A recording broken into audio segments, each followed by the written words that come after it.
Cuando tenemos que hablar de algo que es incómodo, Mm. que nos duele, que nos molesta, es muy importante empezar hablando de ti. Yo me siento así cuando ocurre esto. Cuando tú le dices al otro porque tú o cuando tú, el otro automáticamente saca la armadura y se protege, ¿no? Se siente atacado y eso toca su autoestima.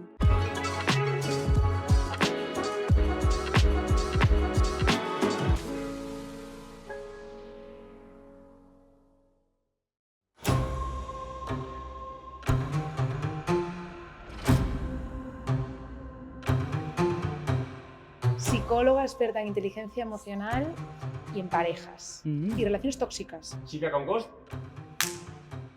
¿Qué tal, Silvia? Bienvenida. Muchas gracias. ¿Cómodas? Silvia Congos, bienvenida. Muchísimas gracias. Una de las psicólogas más conocidas de España, autora de más de 10 libros, experta en inteligencia emocional, en autoestima y, atención al melón que vamos a abrir, especializada en relaciones tóxicas. ¿Qué te parece? ¿Cómo te especializas en algo así?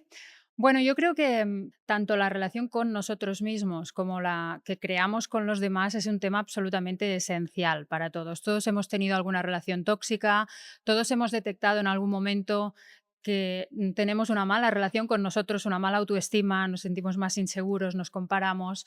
Entonces, desde experiencias que tuve y observando un poco a los demás, vi que este tema era esencial y que quería dedicar mi vida a ello.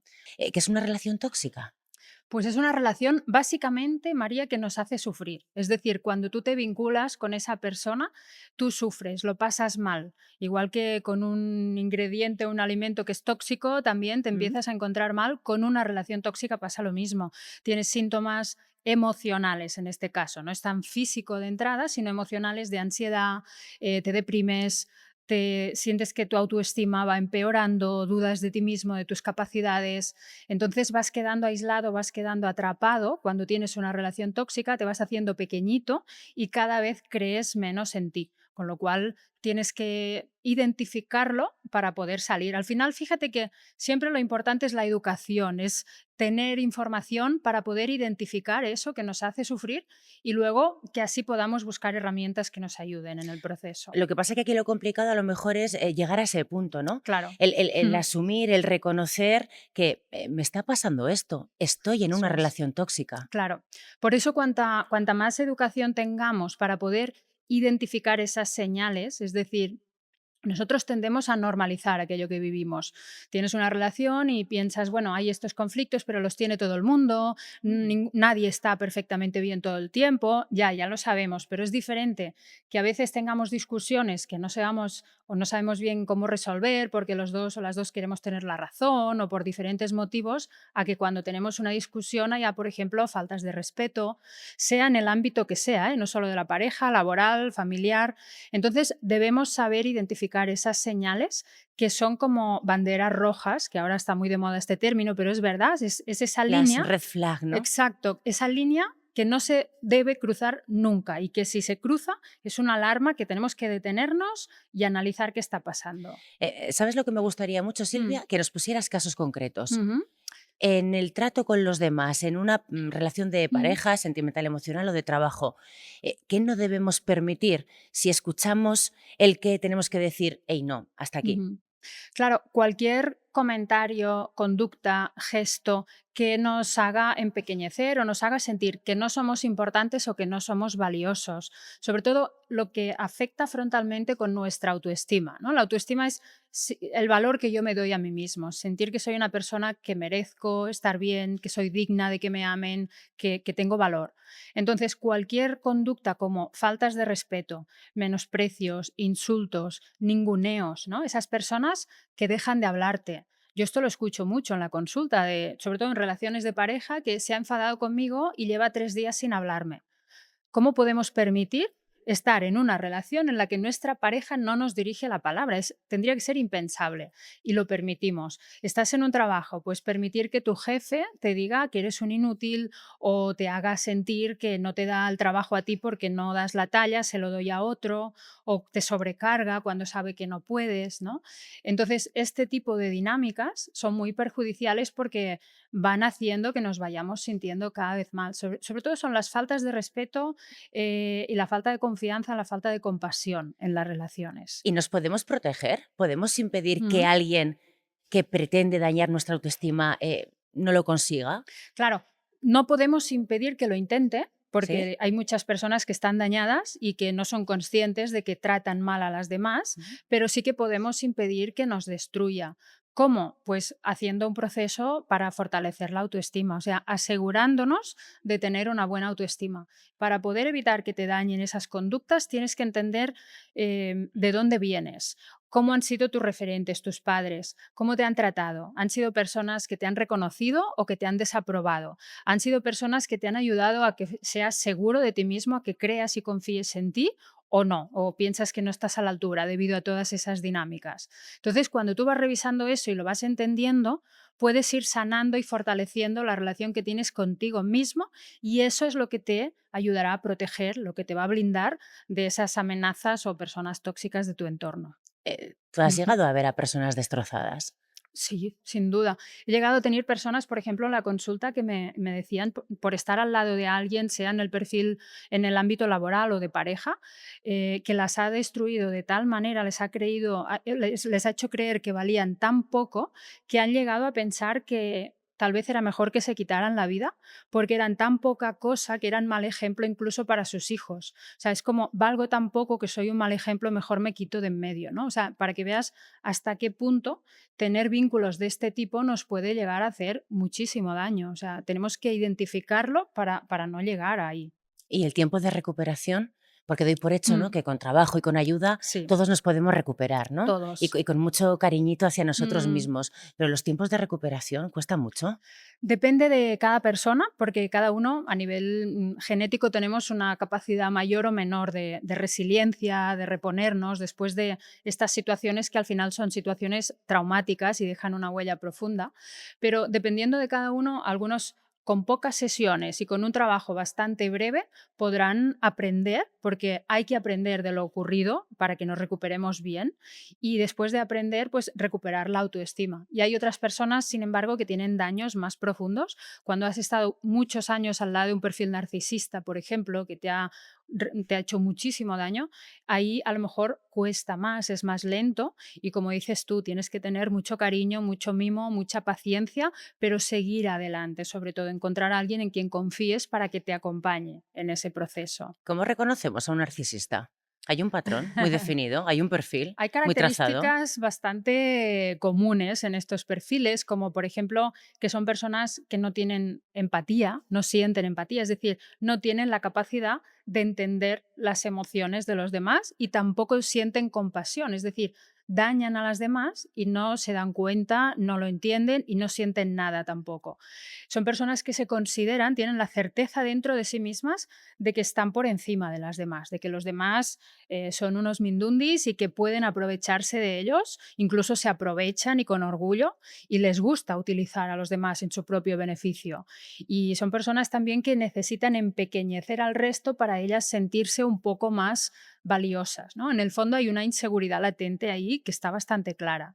Y esas características suelen ser frecuentes y siempre, casi siempre, por no decir siempre, vienen, o sea, están dañadas porque de pequeños han sufrido abusos, malos tratos, menosprecios, situaciones muy humillantes que han creado en su cerebro unos daños irreparables y es prácticamente imposible de que estos perfiles se reconduzcan porque no son Anda. conscientes de lo que les pasa. Como no lo asumen, no, es diferente que tú digas, mira, me doy cuenta que tengo un problema con el alcohol, me ha costado reconocerlo, pero lo veo, entonces ingreso en un centro, me pongo en manos de un especialista, pero ellos no. Si van a una consulta un día, será para ayudar a mi pareja a que se entere que tiene que espabilar o porque, bueno, hay algo que les molesta, pero cuando indagas un poco no quieren entrar. Entonces no se les puede ayudar. Por eso es importante reconocerlos, porque si estamos al lado de un perfil así, tenemos que irnos, no Ujú. caigamos en el rol de salvadores que tenemos tantas veces, de yo le voy a ayudar porque pobre, pequeño, sufrió mucho, no le puedo abandonar, tengo que conseguir Ya. que se sane. No, debemos centrarnos en nosotros y en salvarnos nosotros. No va a cambiar, tenemos que huir. Así es. Silvia, inteligencia emocional, emociones. ¿Cómo gestionamos Oye, pues los que todos podemos sentir en algún momento, un momento de vulnerabilidad, el miedo, la frustración, la culpa. Qué interesante. Estas emociones que todos tenemos y que debemos aprender a abrazar y a aceptar también. Porque fíjate, a veces decimos, no quiero tener miedo. Es que la persona que no tiene miedo nunca, eso es una señal de un problema psicológico, o sea, es una señal de alarma. Tener miedo es natural y el miedo nos protege y tiene una función. Está claro que lo que no puede ser es que nos paralice e impida que avancemos y que hagamos cosas en nuestra vida. Entonces, sí que lo importante es aprender a gestionar esto. Es una forma de reconectar con nuestro Mm. poder para seguir intentándolo, ¿no? Y eso es lo que deberíamos intentar potenciar, no acallar esas emociones que es normal que estén y tienen que estar, porque están por algo. Vamos al trabajo, al Ujú. plano profesional. Sí. ¿Las emociones tienen cabida en nuestro trabajo, en nuestro día a día laboral? Es muy importante que en los entornos laborales haya espacio también para hablar de nuestras emociones. Es decir, una persona que siente que en su trabajo puede expresar aquello que le incomoda, aquello que le disgusta, aquello que le preocupa, es una persona que va a estar mucho más cómoda en ese Mm. ámbito laboral, que se va a sentir mucho más a gusto, mucho más importante para los que están por encima y que va a rendir más también y va a hacer un mejor trabajo, sin ¿Y que duda. un jefe tome decisiones dejándose llevar por las emociones? ¿Está bien? Claro, ¿Puede afectar? mm, ¿Puede perjudicarle? ¿Le beneficia? claro, yo creo que un jefe tiene que tener la capacidad de equilibrio, de saber ponerlas en el lugar que corresponde para que pueda tomar una decisión con cabeza desde la parte racional, teniendo en cuenta lo que más conviene a la empresa y a los trabajadores, ¿no? Encontrando un punto intermedio. ¿Recomiendas que lo de casa se queda en casa, lo del trabajo se queda en el trabajo y no llevarnos preocupaciones y problemas de un lado a otro?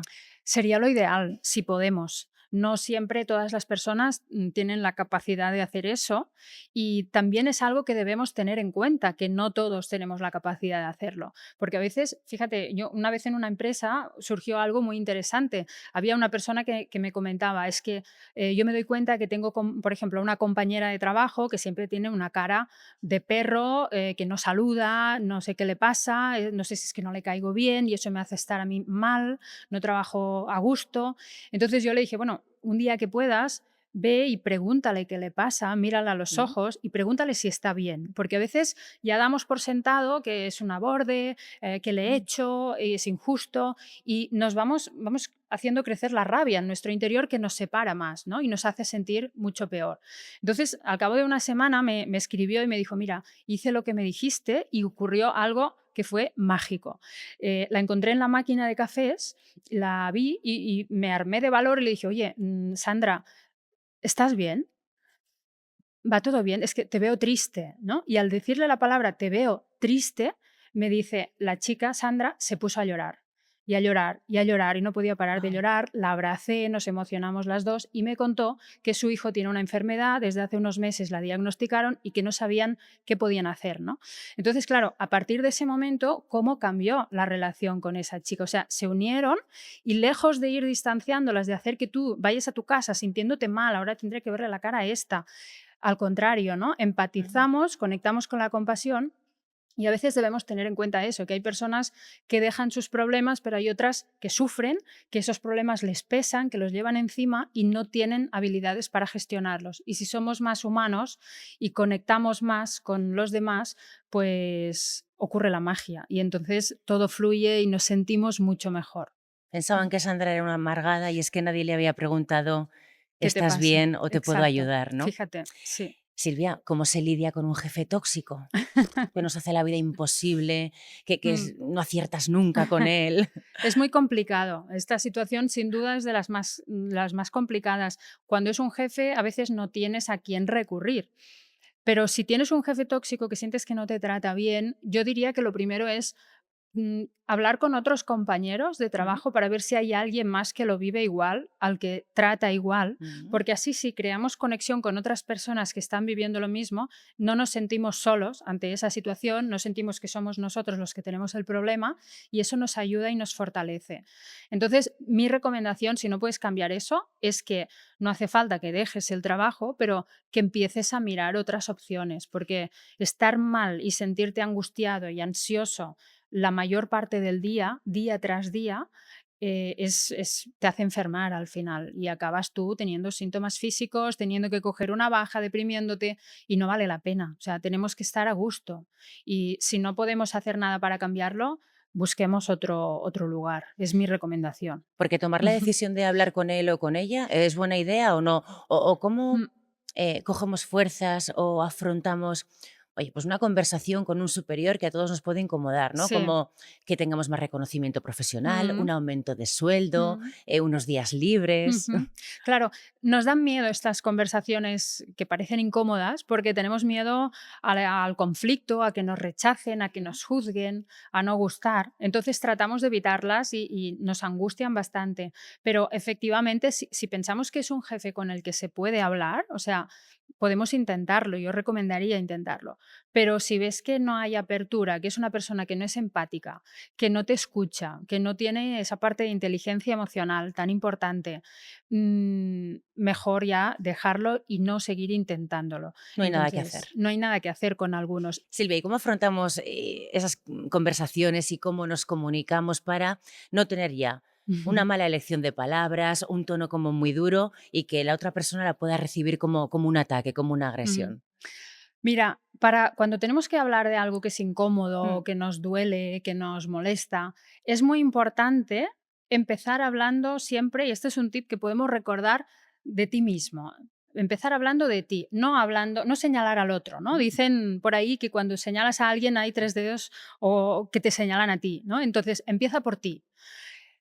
Yo me siento así cuando ocurre esto, cuando se da esa situación o cuando tomas esta decisión, ¿no? Porque tú, cuando haces eso, entonces cuando tú le dices al otro, porque tú o cuando tú, el otro automáticamente saca la armadura y se protege, ¿no? Se siente atacado, siente que le estás diciendo que es imperfecto, que es defectuoso y eso toca su autoestima, aunque nos parezca un poco raro, pero Mm. nos ocurre eso. Entonces el otro empieza, no, pues anda que tú, y entonces aquí ya no fluimos de ninguna manera. Siempre que tú quieres expresar algo y empieces hablando de lo que a ti te duele, me siento así, me pasa eso, me incomoda esto otro, la otra persona no se pondrá a la defensiva porque estás hablando de tus sentimientos y ante eso no tiene nada que decir. Te puede decir, pues no lo entiendo, no estoy de acuerdo, pero son tus sentimientos. Y es una muy buena manera de expresar algo que te incomoda, ¿no? O necesitaría que cambiara eso para que pudiera lograr esto, o necesito.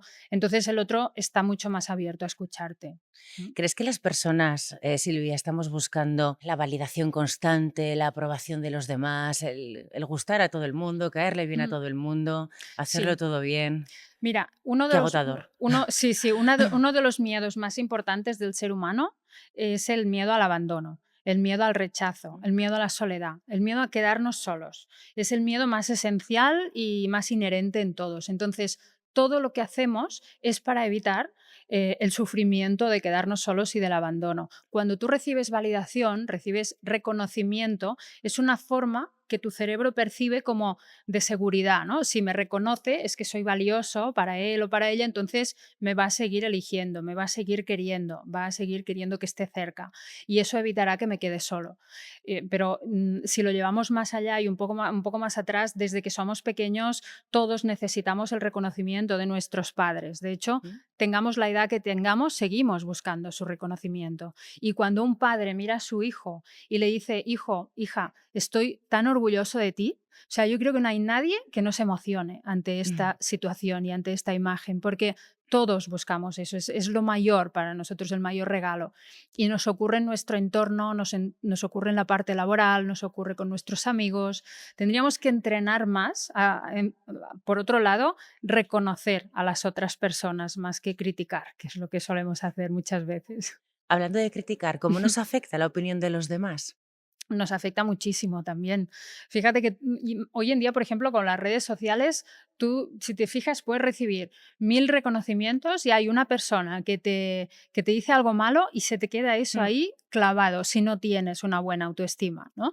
Entonces, porque es como, "Uf, ya me ha pillado". Somos muy vulnerables a la ujú. desaprobación. También por eso, por ese miedo, porque si no gusto, quedo expuesto y a lo mejor, bueno, me puedo quedar solo, ¿no? Puede ser que, aunque sean personas que no conoces, por eso hay que aprender a valorar la opinión de aquellos que tenemos cerca, de aquellos que realmente nos quieren, de aquellos Ujú. que nos aman, porque la opinión de los demás nos va a afectar siempre, pero tenemos que ser selectivos de con qué opiniones me quedo y de qué personas, ¿no? Son las que más me van a afectar. Mm. Dices, nos pueden dañar si no tenemos una buena autoestima. em, ¿La podemos trabajar? ¿La podemos mejorar? Silvia, te voy a pedir unos hábitos que todos podemos hacer de forma Ujú, diaria sin que nos suponga ujú. grandes cambios o grandes modificaciones. ¿Qué podemos hacer? Pues mira, primero, sí, la respuesta es sí, se puede trabajar y mejorar Bien. en cualquier momento de nuestra vida, tengamos la edad que tengamos. Esto vaya por delante. Y luego, para mí, yo siempre he tenido una filosofía, la filosofía yo me amo, por decirlo de alguna manera, que son como 3 pilares que para mí son esenciales para tener una buena autoestima. Los 3 pilares que tenemos que cuidar, que son, por un lado, la mente, es decir, Mm. tengo que vigilar cómo me hablo, qué me digo, con qué mensajes me relaciono conmigo. Son mensajes tipo, soy tonta, uy, me van a presentar a fulanito, uf, pero claro, ¿cómo le voy a caer bien si yo no soy hábil en estas situaciones? ¿Qué voy a decir? Es decir, me menosprecio y me machaco de una manera que no trataría a nadie más o no. Tengo que vigilar con ese diálogo interno y que sea positivo y fortalecedor para mí. Luego está la parte del cuerpo, cómo cuido mi cuerpo, porque eso también está relacionado con mi autoestima. Tengo que revisar mi alimentación, la forma en la que yo me alimento, el ejercicio físico que hago. El cuerpo humano está diseñado para estar en movimiento. ¿Me muevo? O no, no hace falta que vayas a hacer maratones, pero camina, por lo menos, no cojas el autobús para 2 paradas, ¿no? Camina, sal antes y muévete. Y tenemos que ir incorporando estos hábitos porque eso está demostrado que afecta a nuestro cerebro y afecta a la forma en la que nos vemos y nos sentimos con nosotros mismos. Y el tercer pilar, evidentemente, son las relaciones. Y aquí ya cerramos el círculo con el que hemos empezado, que es, tengo que analizar y valorar y examinar cómo son esas personas con las que yo paso más tiempo. ¿Son personas que me suman? ¿Son personas que me aportan bienestar, que me ayudan a crecer, que me hacen sentir bien, que me aportan paz?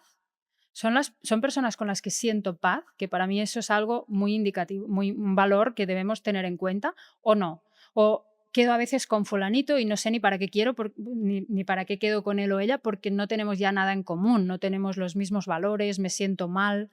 Entonces, si analizamos cómo me trato a nivel mental, a nivel de palabras, de comunicación conmigo, a nivel físico con mi cuerpo y cómo son las relaciones, seguramente seremos personas mucho más conscientes, que nos sentiremos mucho mejor con nosotros mismos y nuestra autoestima será radicalmente más elevada. Yo la conclusión que saco es que depende de cómo nos hablemos a nosotros mismos, conseguiremos que nos hablen los demás. Absolutamente. Al final elegimos las personas que creemos merecer y no nos van a tratar mejor de lo que nos tratamos nosotros. Así que sin duda eso es así. Mm. Silvia Congos, muchas gracias, qué gusto de Gracias. conversación. Hemos hablado de inteligencia emocional, de relaciones tóxicas, en lo personal y también en el trabajo, y de la importancia de ese aprendizaje e investigación continua para ser mejores en la vida y en el trabajo. ¿Es El, el momento?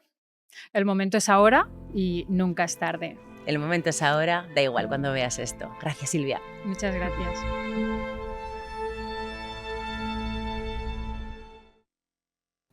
En la vida de cualquier ser humano hay una serie de temas que son esenciales de que sean entendidos y trabajados.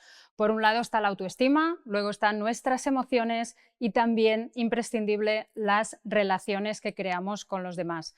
Por ello, cuanta más educación y cuanta más información tengamos sobre esos temas, más podremos identificar qué es lo que nos ocurre, más podremos entender por qué nos ocurre y gracias a eso ir a buscar las herramientas que nos permitan mejorar nuestra calidad de vida, que al final es lo que todos buscamos.